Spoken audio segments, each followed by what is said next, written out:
Lighting for infinite white backgrounds. Here are some tips how to get this gorgeous white background that makes me look like I'm floating in space.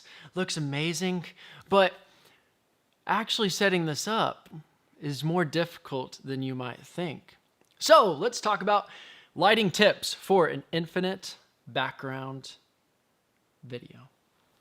I'm Chase Turnbow, and I help videographers create a business and a lifestyle that they love and that is profitable. So subscribe to my channel if you're interested in growing a video production company.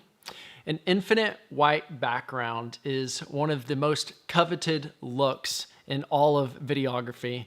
It just looks cool, and you can take it almost to any brand, and it just gives a very nice flavor. Now, the number one tip I'd say is to make sure to set your exposure correctly. For instance, if I was too bright from the very beginning in camera, you can't really go back from that. You can't, if you blow out certain parts of my face where certain parts are too white, that means that there's no detail, and you can't go back and add detail if within the camera it was completely blown out to begin with. So make sure that you set your exposure to where the background is blown out and there's no detail and it's super bright, but the exposure on the foreground on the person looks natural and appealing. Number two, make the background much wider than the foreground. I'm gonna show you exactly how to do that. So cutting over to our iPhone cam here, you can see that we're in a very cool studio, and maybe you're saying, oh man, I don't have this. Okay, fine. But you probably do have a white wall, or at least you can buy a paper backdrop to utilize, and the lighting still works the exact same way. So don't get too caught up on this location. But the second tip is make sure the lighting on the background is much greater than the lighting on the foreground. Here's kind of an example of how we do that. If you take a look right over here, we have two lights. The top one has 3 light bulbs and the bottom one has 1. Now there's no special strategy behind that. It's just a lot of light, and we're bouncing it, pointing it directly to the middle, and kind of floods this area where the camera is pointed. What this does is it overexposes the background, and it blows out the background to where there's no detail back there at all.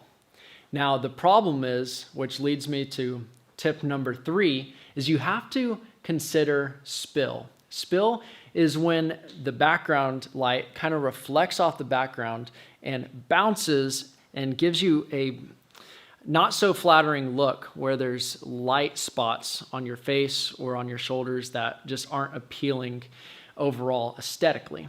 So to combat and avoid spill, we use flags. What we're using specifically is just foam core boards that you can purchase from a craft store. Very simple, and it just bounces the light back to the background and shields it from bouncing onto the subject's face or shoulders.